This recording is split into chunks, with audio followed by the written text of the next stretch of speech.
Salut les gourmands, aujourd'hui je vais vous montrer comment on fait la véritable brioche à l'ancienne. La véritable recette de la brioche qui est faite uniquement à base de beurre et d'œufs. Alors pour réaliser cette brioche, tout simplement, dans mon bol à batteur, je vais mettre 250 g de farine, je vais préparer 3 œufs, 10 g de levure, 40 g de sucre et 3 g de sel. Et 125 g de beurre qui viendront après. Donc voilà, pour commencer, dans mon bol à batteur, j'ai mis ma farine, je mets mon sucre, je mets le sel et je vais mettre la levure fraîche de boulanger. Donc là, je peux la mettre de côté. Surtout ne jamais la mettre sur le sel parce que ça brûle la levure. Et quand c'est au batteur, j'incorpore les œufs tout doucement. Hein. Ça va se mélanger tranquille. On peut le faire dans un saladier à la main, mais bon, quand on a les outils, on s'en sert. Voilà, on va laisser pétrir ça pendant à peu près 10 minutes, tranquillou, à vitesse moyenne. Et là, on est bien tintin.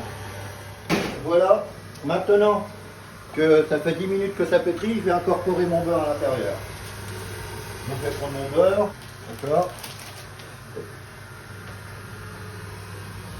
Et je vais le mettre en petits morceaux comme ça, dans ma pâte. Donc vous voyez, uniquement des œufs et du beurre. Et ça, c'est de la brioche.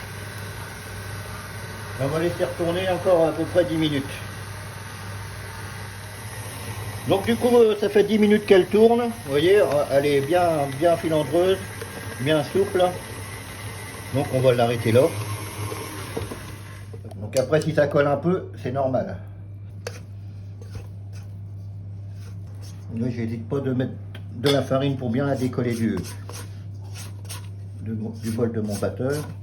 Voilà.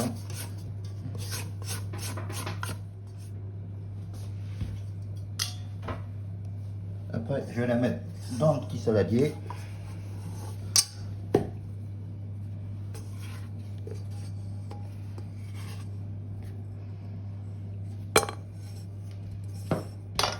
Je remets un petit peu de farine dessus et puis je vais la tourner comme ça.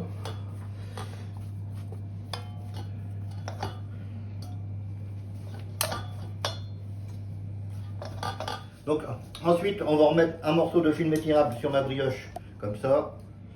On va laisser pousser tranquille pendant 1 heure. Vous pouvez mettre un torchon humide dessus, ça fera le même effet, mais avec le film, on est sûr que ça ne croûte pas.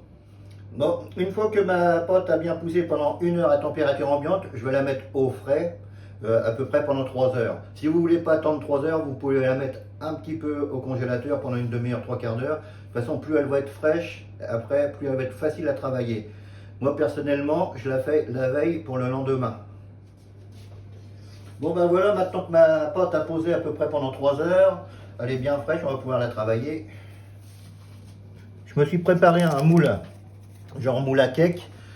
Alors, on peut juste le graisser, le fariner. Moi je préfère le chemiser avec du film cuisson. Comme ça, moi je suis sûr que ma brioche n'accrochera pas dans le four.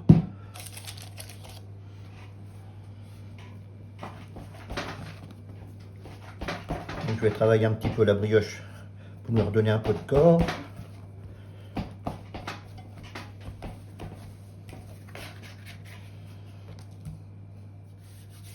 Quand j'ai fait mes 10 morceaux à peu près égaux, on n'est pas à 2-3 grammes près, je vais faire des petites boules.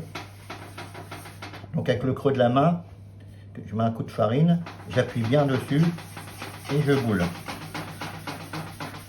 Vous voyez, j'obtiens une belle petite boule comme ça. Et je vais en mettre une dans mon moule, comme ça. L'autre à côté. La dernière petite bouboule dans le moumoule. Toc. Bon bah voilà, du coup j'ai mis mes 10 petites boules dans mon moule à Nanterre.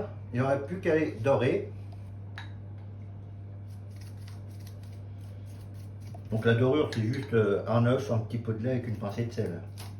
Je vais les laisser pousser à température ambiante avec un petit torchon dessus comme ça pour pas que ça croûte de trop pendant, allez, une bonne heure. Bon, le petit coup de dorure délicatement. Sinon, si on tape fort avec le pinceau, on risque de refaire tomber la brioche. Ensuite, on va mettre au four. 200 degrés, une bonne vingtaine de minutes.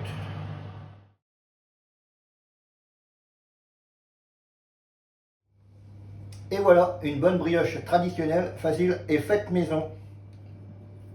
Donc vous voyez la belle texture moelleuse, gourmande et filandreuse. N'hésitez pas à me liker sur YouTube, Papa Gâteau, ou alors vous allez directement sur Instagram, c'est Philippe Gore, et vous avez un lien directement pour YouTube. Merci, à bientôt.